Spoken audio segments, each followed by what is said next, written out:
अंधेर नगरी चौपट राजा, टके सिर भाजी टके सिर खाजा, 100 रुपया का $1 और 100 रुपया का 1 लीटर, कितना बेहतर हो गया है। मेलोडी की इस कॉमेडी में हम जेनजी के क्वेश्चन को दबने नहीं देंगे। ये कॉमेडी है कि विश्व गुरु का दावा करने वाली देश के पास एक परीक्षा ठीक से कंडक्ट कराने के लिए कोई इंस्टीट्यूशन नहीं बचा है, कि सिस्टम की नाकामी पर पड़ा हुआ पर्दा फट गया है और इसके छेदों से सवाल झांकने लगे हैं। और सवाल यह है कि प्रधानमंत्री इस देश के युवाओं की आंख फोड़ करके विकसित भारत का चश्मा बेच रहे हैं। मूर्खों के हाथ में सत्ता चली गई है और ये जो मूर्ख हैं उस देश के भविष्य को चौपट कर रहे हैं। ये जैसा देश की स्थिति देख करके ऐसा लग रहा है कि किसी भी तरह से इस देश को चौकीदार नहीं चला रहे हैं, इस देश को पॉकेट मार चला रहे हैं। पेपर लीक उन गुरुओं के यहां से हुआ है जिनके दम पे आरएसएस बीजेपी इस देश को विश्व गुरु बनाना चाहती। उन टीचरों के यहां से पेपर लीक हुआ है। पेपर लीक कराने वाले गुरुओं से जिनका संबंध भाजपा और आरएसएस से है, उनके दम पर तो विश्व गुरु नहीं बन पाएंगे। प्रधान से जब पूछा गया कि आप इस्तीफा क्यों नहीं देंगे, तो उन्होंने कहा कि हम राजनीतिक सवालों का जवाब नहीं देंगे।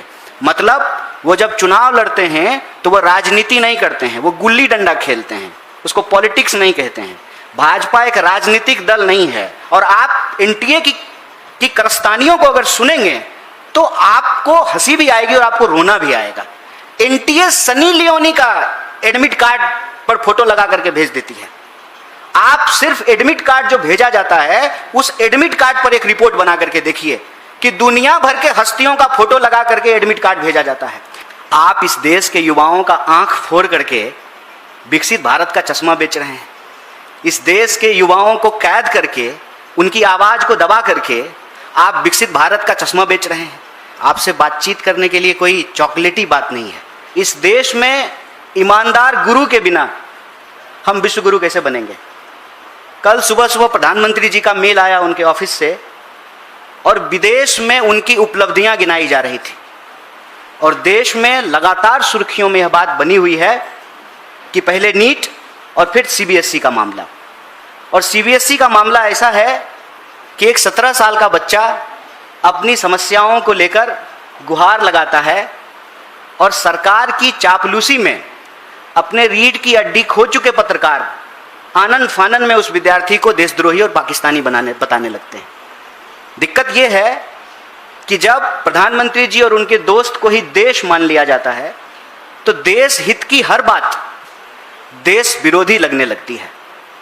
आप हमें बताएं कि प्रधानमंत्री परीक्षा से पहले परीक्षा पर चर्चा करते हैं।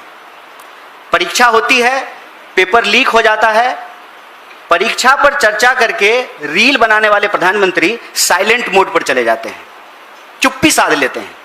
एक शब्द उनके मुंह से नहीं निकलता है कि ऐसी क्या मजबूरी है कि एक अयोग्य शिक्षा मंत्री को आप शिक्षा मंत्री बनाए हुए हैं। साहब वो आपके ही कैबिनेट के मंत्री हैं, ट्रंप नहीं है कि 45 डिग्री में आप कांप रहे हैं उनसे इस्तीफा लेने में, उनको उनके पद से हटाने में। ऐसी क्या मजबूरी है।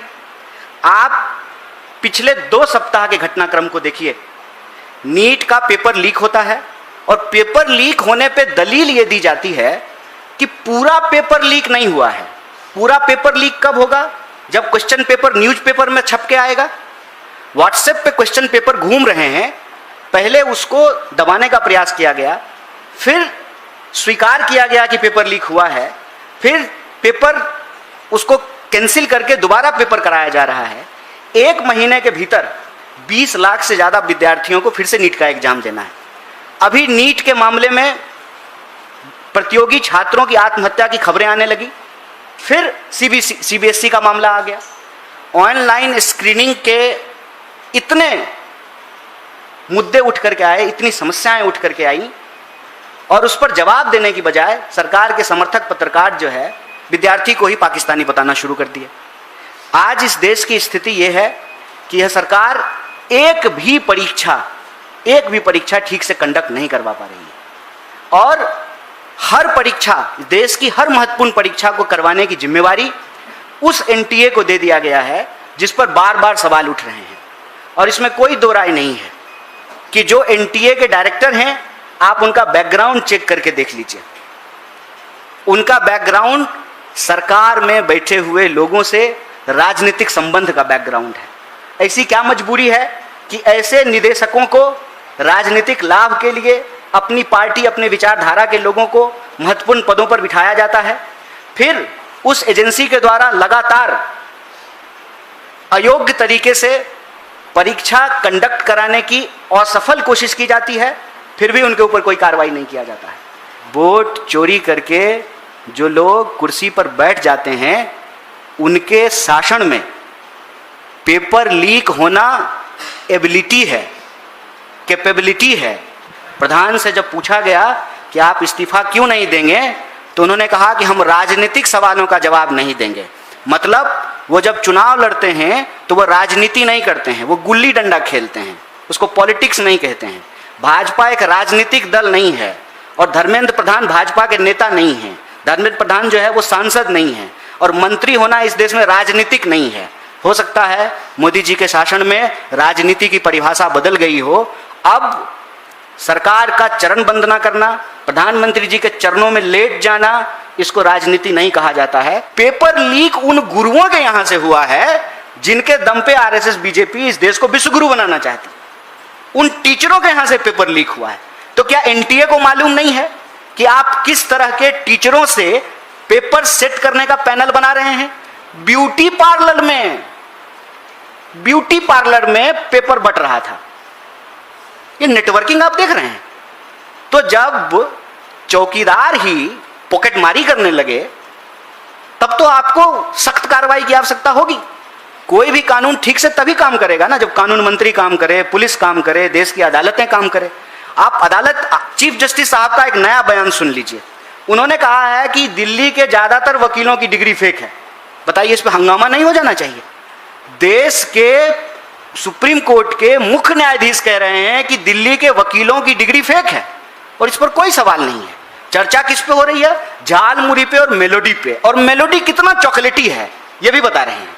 तो ऐसे में हम तो इस देश की जनता से ही अपील करेंगे और इस देश की जनता से हमारी ये अपील है कि याद रखिएगा, वोट चोरी से बनी हुई सरकार पेपर लीक ही कराएगी।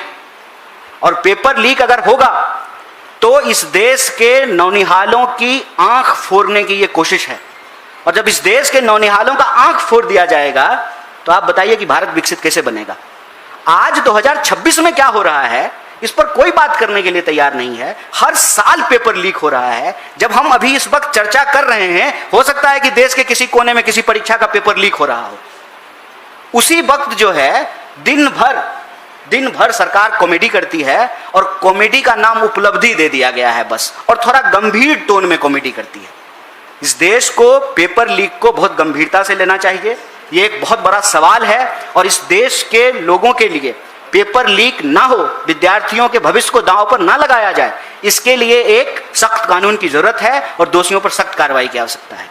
ये ऐसा देश की स्थिति देख करके ऐसा लग रहा है कि किसी भी तरह से इस देश को चौकीदार नहीं चला रहे हैं, इस देश को पॉकेट मार चला रहे हैं। और आप एनटीए की कारस्तानियों को अगर सुनेंगे तो आपको हंसी भी आएगी और आपको रोना भी आएगा। एनटीए सनी लियोनी का एडमिट कार्ड पर फोटो लगा करके भेज देती है। आप सिर्फ एडमिट कार्ड जो भेजा जाता है, उस एडमिट कार्ड पर एक रिपोर्ट बना करके देखिए कि दुनिया भर के हस्तियों का फोटो लगा करके एडमिट कार्ड भेजा जाता है। कोई भी वेबसाइट, डिजिटल डंडा सरकार चलाना सीख गई है, सोशल मीडिया बैन करना सीख गई है, लेकिन अपना वेबसाइट सरकार का नहीं चल रहा है।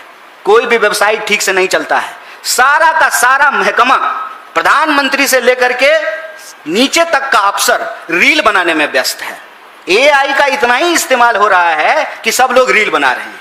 एनटीए रील बना रहा है, सीबीएसई रील बना रहा है, लेकिन उसके हेल्पलाइन नंबर पर कभी कॉल करके देखिए, आप उसके पेमेंट गेटवे को जाकर के देखिए, आप वहां पर जो अपलोड किया गया है क्वेश्चन पेपर, उसकी क्वालिटी जाकर के देखिए, उसका मार्किंग सिस्टम जाकर के देखिए, तो आपको लगेगा कि मूर्खों के हाथ में सत्ता चली गई है और ये जो मूर्ख हैं उस देश के भविष्य को चौपट कर रहे हैं। ऐसा रील बनाया चुनाव आयुक्त ने, ऐसा लगा कि वही शुभेंदु अधिकारी हैं। शुभेंदु अधिकारी चुनाव नहीं जीता है, ज्ञानेश गुप्ता जैसा लगा कि विक्ट्री की तरह जो है रील बना करके पोस्ट कर रहे थे। आप बस ये भोंडापन देखिए अपनी आंखों से और चिंता कीजिए। इसीलिए मैंने आपको कहा कि ये हमारे पास कोई चॉकलेटी बात नहीं है करने को, तीखी बात है।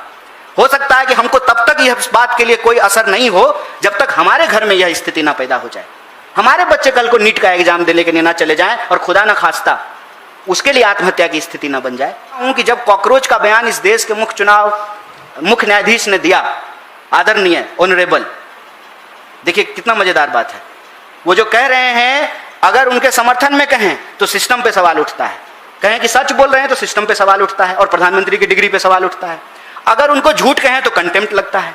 तो ऑनरेबल जस्टिस ने कहा कि आधी डिग्री फेक है, और वही ऑनरेबल डिग्री जस्टिस कह रहे हैं कि नहीं नहीं हमने उनको कॉकरोच नहीं कहा, हम तो फेक डिग्री वाले को कहा। तो सर प्रधानमंत्री जी को एक बार पूछ लेते, एक बार उनकी डिग्री पे भी कार्रवाई हो जाती।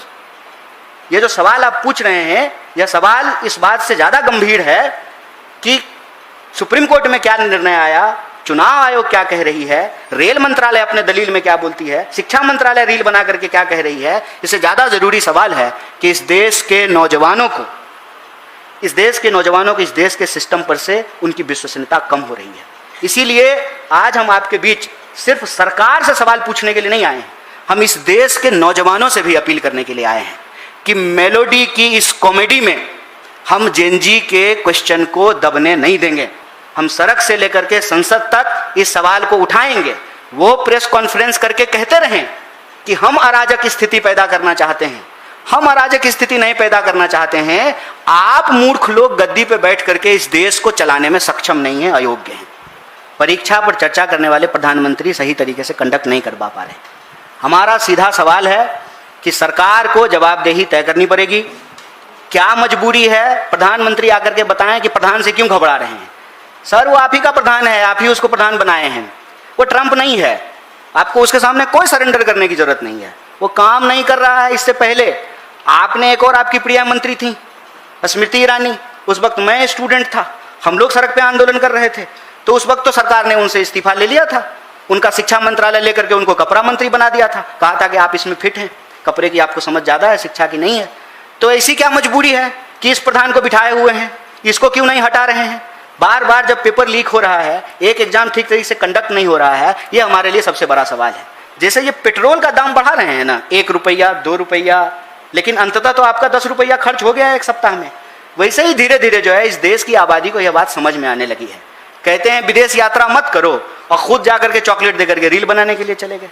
धीरे धीरे यह बात स्पष्ट तरीके से लोगों को समझ में आने लगी है कि राहुल गांधी जो भी बात उठाते हैं 2 महीने 3 महीने के वो बात साबित हो जाती है। राहुल गांधी की एक बात आप अगर हम कोरोना से ही शुरू कर लें, हर बात सही साबित होती गई है। ये जो आज 10 रुपये पेट्रोल के दाम बढ़े हैं, ये तो राहुल गांधी पहले बोल दिए थे। उन्होंने कहा था कि ये अपने दोस्त के चक्कर में देश के हित के लिए देश के हित को अमेरिका के सामने सरेंडर कर रहे हैं। वेनेजुएला से तेल खरीदने का जो प्रतिशत है वो 50% को क्रॉस कर गया है। और इसी को तो कहते हैं ना वो मुहावरा, अंधेर नगरी चौपट राजा, टके सिर भाजी टके सिर खाजा, 100 रुपया का $1 और 100 रुपया का 1 लीटर, कितना बेहतर हो गया है।